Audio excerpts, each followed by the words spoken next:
Oke, baik. Assalamualaikum warahmatullahi wabarakatuh. Nama saya dengan NPL 15.3 Kali ini saya akan menjelaskan mengenai modul 8. Kita coba ya.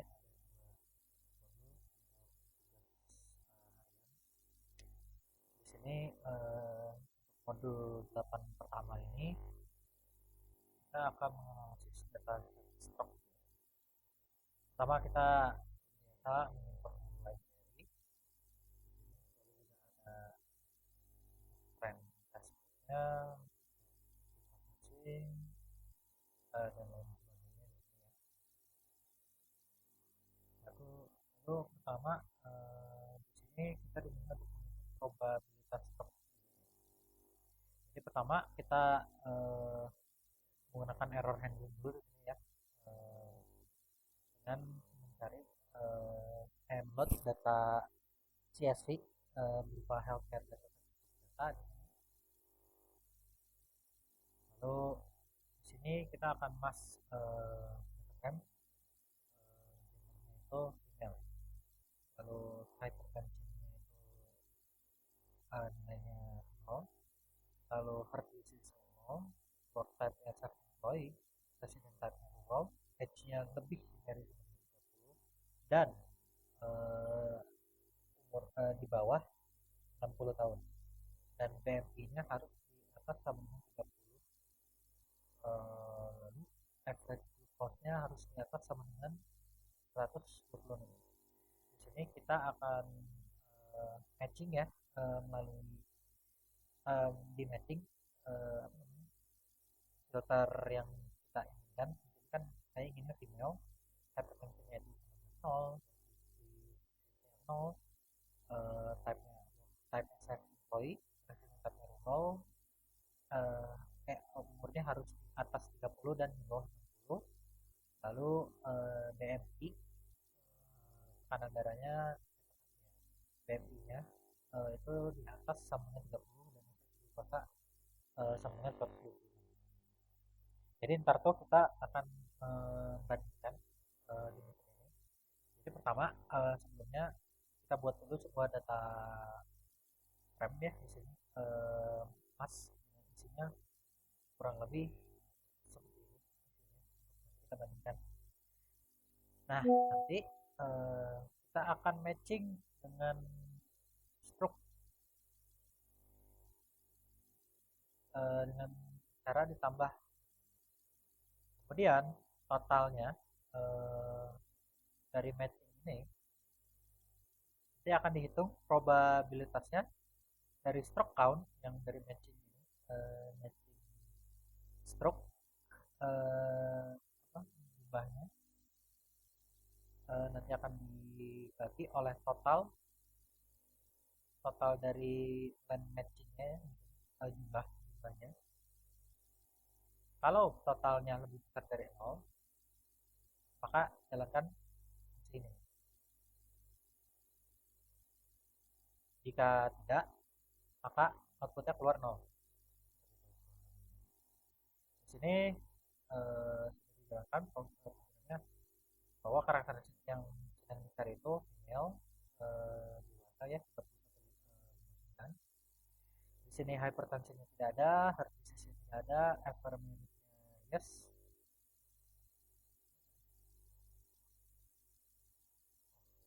yang ini tidak dibuat. Terus work type self employee, rural, average glucose 126, BMI nya berat badannya itu di atas 30, dan glukosanya di atas 36. Di hasil perhitungan kita kan ngebandingin dengan dataset ini ya, dataset ini. Hasilnya ketemu bahwa ada total 9 orang yang cocok, dan orang yang kena stroke itu ada 1, dan yang tidak kena stroke itu ada 8. Sehingga orang dengan stroke kondisinya itu 1/9 dengan probabilitasnya 0,11, persentasenya di 11,11%. Ini sejujur aja, saya masih agak bingung kenapa presentasinya ini agak sangat rendah. Soalnya saya melihat punya teman saya dengan kurang lebihnya isinya sama, namun presentasinya bisa lebih tinggi. Itu saya masih agak sedikit mencari tahu kenapa alasannya, tapi belum ketemu. Mohon maaf Kang sebelumnya. Lalu di sini kita lanjut saja ke task 2 ya. Di sini kita load dan deskripsi dataset. Jadi kita akan nge-load si datasetnya di sini. Lalu ini mah untuk ininya ya, untuk error handling di sini. Kalau misalkan ini nggak ketemu, maka akan dicari dengan file yang sudah diarahkan. Ini untuk membaca datasetnya. Jika sudah, maka nanti akan dideskripsikan datasetnya. Nanti di print jumlah barisnya sesuai dengan jumlah data pada data frame. Kemudian kolomnya dijumlah berdasarkan kolom dari data frame yang sudah diimport dari dataset.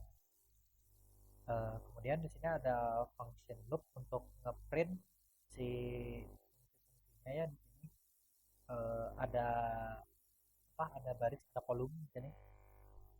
Lalu ditulis nanti tipe datanya apa, lalu statistik deskriptifnya itu seperti apa.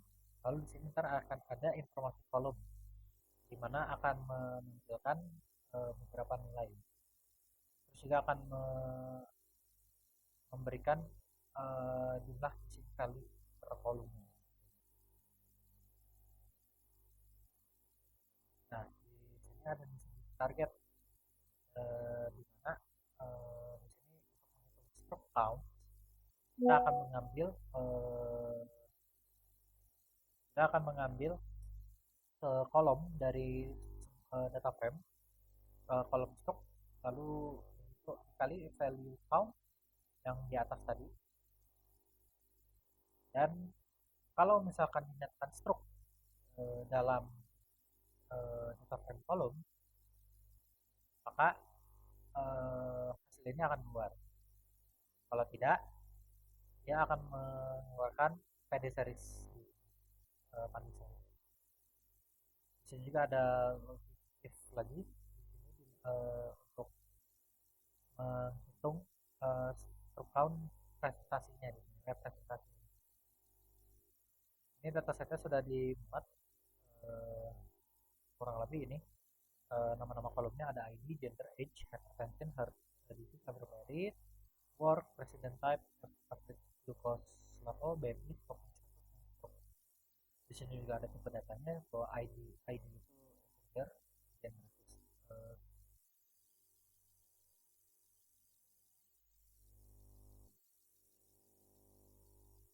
gender itu string, lalu age itu float, hypertension itu int, ini disease, cyber merit itu sama seperti gender, sama juga work dan resident, pulsa itu float, dan BMI. Smoking status juga sama seperti gender ya. Lalu ada stroke di sini dan data tipenya objek. Dan ini untuk statistik deskriptifnya, di sini ada jumlahnya, rata-rata, standarisasi, nilai min, apa, kuartil atas, kuartil bawah, kuartil tengah, kuartil 1, kuartil 2, kuartil 3, dan juga ada max. Dan ini ada informasi kolomnya. Untuk ID ada 510 nilai unik, dan gender ada 3 nilai unik, male, female, other. Kalau age ada 104. Kalau hypertension ada 2 nilai unik, 01. Jadi ini tuh menampilkan nilai unik itu kalau misalnya nilainya tidak lebih dari 5 harusnya. Nah ini untuk kolomnya nilai apa sih isinya tuh apa saja, kecuali yang ID ya. Kalau ID mah kan mungkin ditampilkan semua banyak sekali. Jadi yang ditampilkan itu ya gender, lalu heart, merit, work,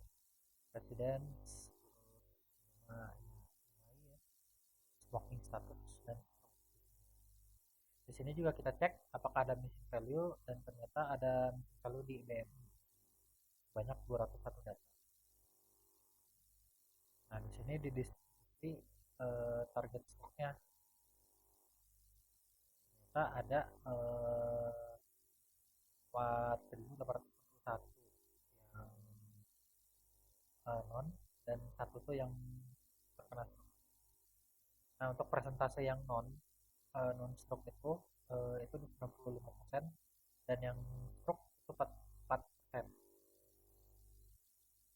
Kemudian di sini ada split data dan training model dengan berbagai rasio. Di sini saya menggunakan rasionya di 15, 25 sama 30. Pertama kita siapin dulu datanya ya di data. Lalu kita buat list untuk menyimpan si hasil dari trainingnya. Kita definisikan juga split rasionya yang tadi saya sudah bilang 15%, 25 dan juga 30. Di sini kita encode semua kolom objeknya yang berupa string itu menjadi numerik gitu. Dan menggunakan fungsi loop ini ya untuk kolom di dalam df proses kolom kolom data type sama dengan string yang apa df proses di sini yang tadi dipanggil, lalu dipanggil kolomnya, lalu dicek data type ya data ini apa. Kalau misalkan objek in kolom data type atau string in kolom data type, label encoder, jalankan label encoder, lalu di sini encode itu untuk melakukan perubahan dari kolom objek jadi string jadi number di sini. Lalu setelah berhasil maka nanti hasil dari si label encoder ini akan dilanjutkan ke proses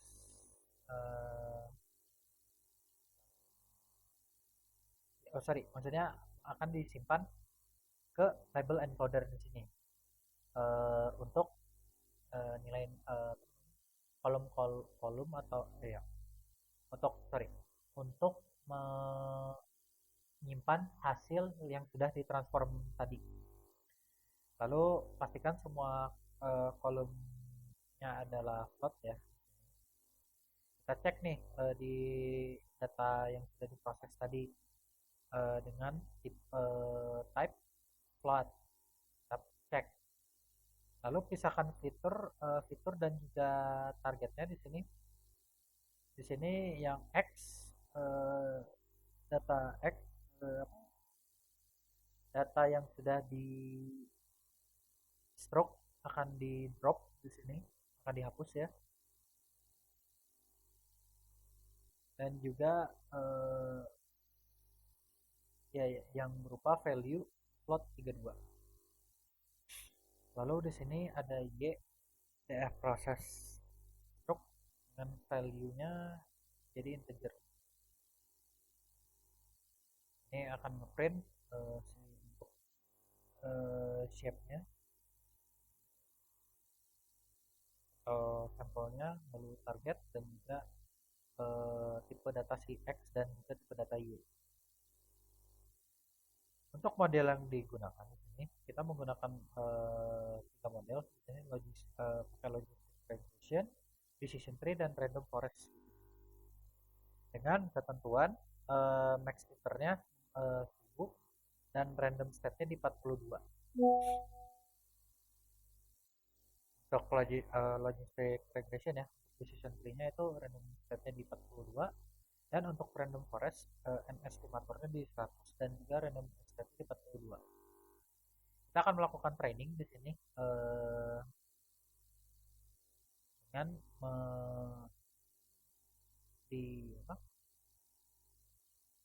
panggil si fungsi untuk fungsi rasionim. Ntar rasionim itu akan dipanggil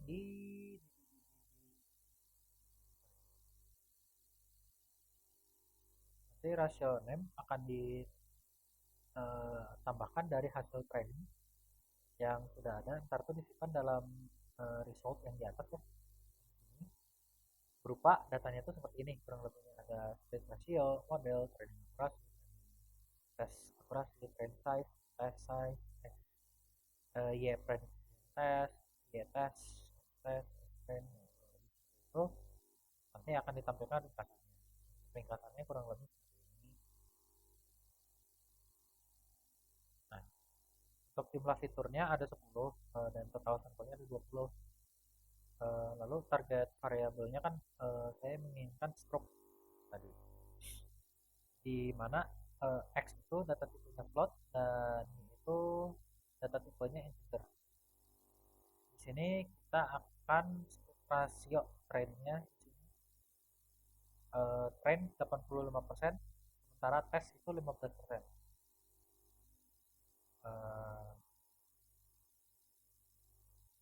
Sebenarnya maksud dari ini tuh dari data, kan total data tuh ada 20 ekor, 20 ya, 20 data lah. Kalau misalnya 85%, maka 17-nya akan diambil sebagai data training, sementara 15% ya atau 3 reportnya akan diambil sebagai data test. Nah, di sini bisa dilihat perbandingannya bahwa model logistic regression itu kurang akurat secara trend ya, setelah di trend, baik juga dari akurasi juga sangat rendah. Lalu untuk model terbaiknya itu di random forest di sini. Lalu juga untuk yang keduanya di efficiency, walaupun akurasinya masih di 66%. Kemudian kita ubah di sini split rasionya, data trainingnya kita ambil sebanyak 50 data, lalu tesnya kita ambil cuma 5 aja.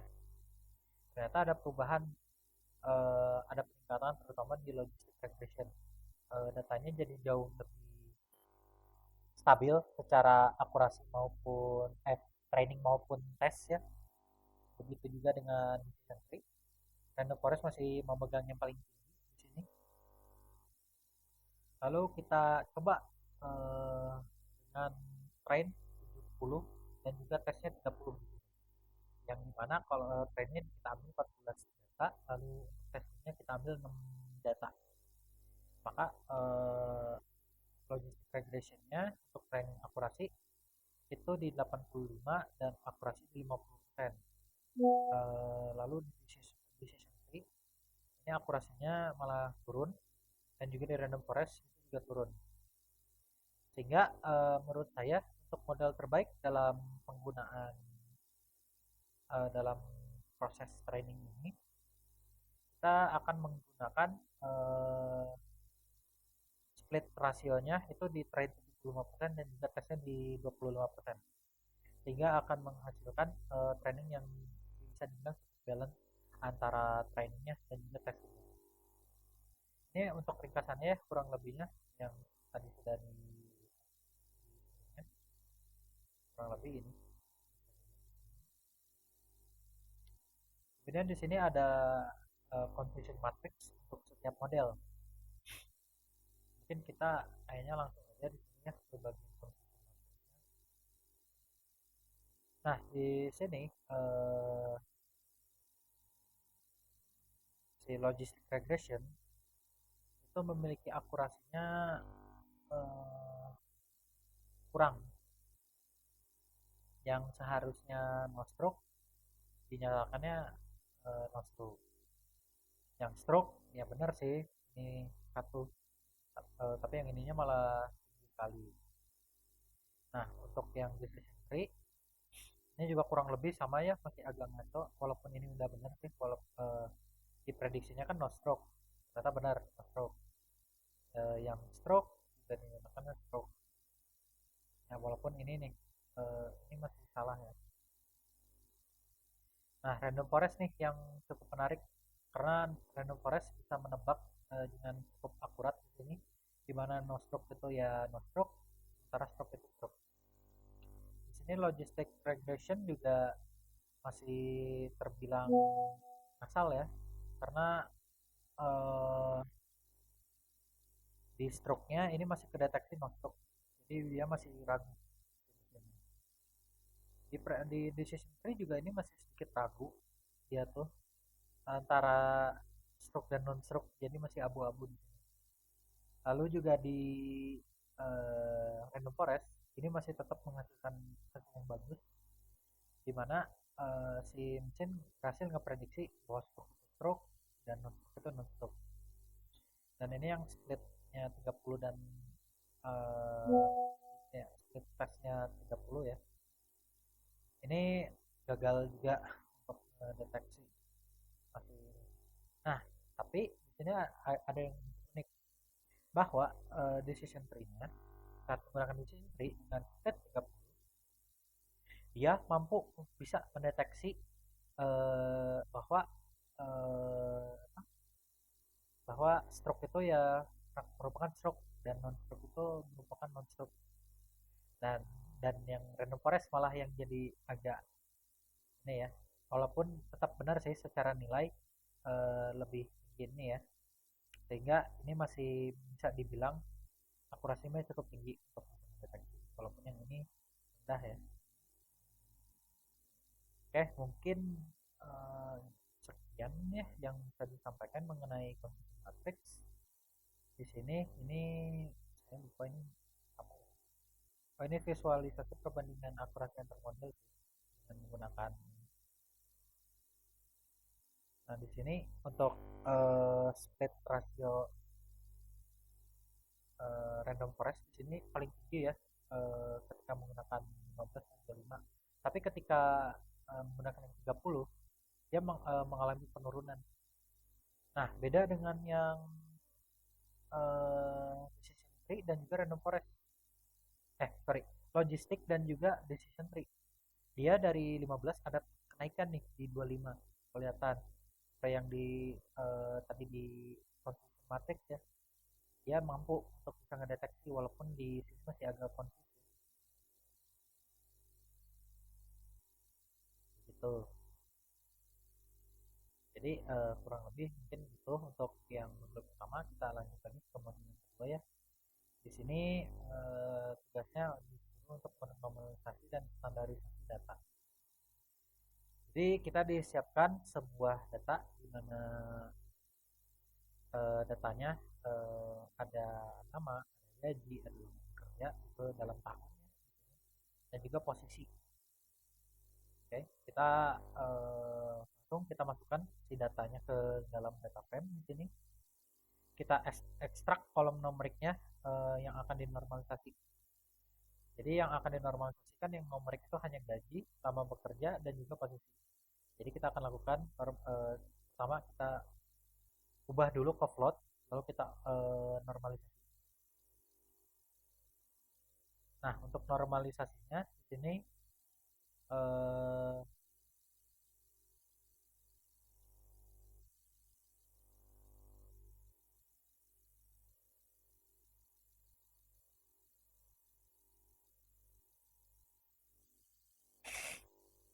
oh ya, di sini kita hitung dulu ya untuk nilai minnya berapa, maxnya berapa, meannya berapa, standar deviasinya berapa untuk tiap-tiap eh, kolom yang numerik. Nah, sekarang kita mulai masuk nih ke normalisasi.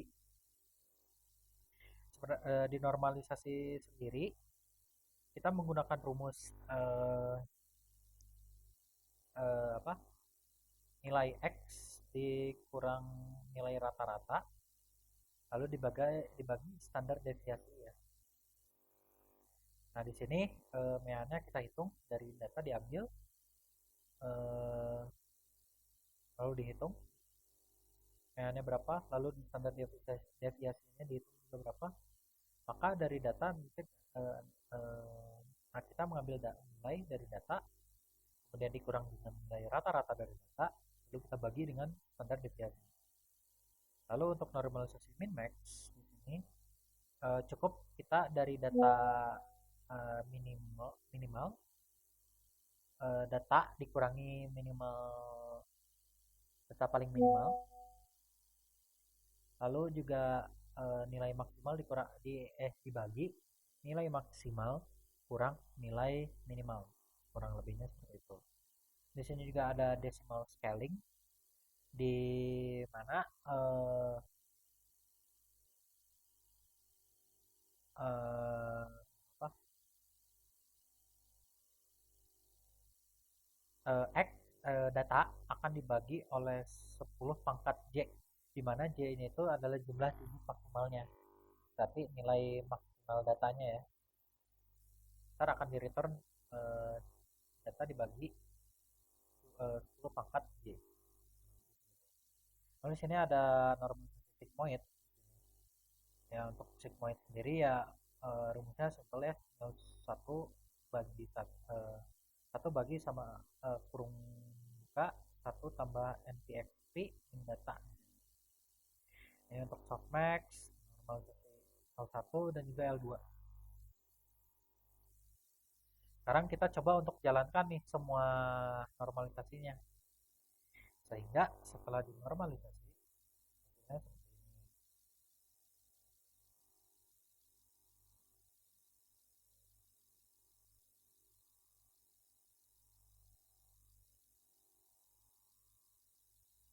Nah, ini untuk di skornya, ini skor. Ini untuk max normalisasi, ini decimal scaling, lalu ini sigmoid, ini softmax, lalu ini normalisasi, dan ini kemudian ada standarisasi data. Untuk standarisasi data itu kita akan mengambil nilai data paling minimal dan juga data maksimal. Kemudian kita menggunakan rumus max. Lalu hasil setelah dinormalisasi max, hasilnya akan dikali 100 agar si nilainya tidak desimal seharusnya, diharapkan seperti itu. Lalu ada standar deviasi ya, di mana nanti data akan dibagi oleh standar deviasi. Ini untuk normalisasinya kurang lebih seperti ini sih ya, nggak ada yang terlalu beda juga menurutnya, masih sama yang kayak di atas. Lalu ini untuk standarisasi skor, di mana X data dikurangi rata-rata dibagi standarisasi. Nah ini untuk datanya yang sudah di hasilnya sangat besar karena ya dikali 100 ya. Mungkin sekian yang dapat saya sampaikan, bila ada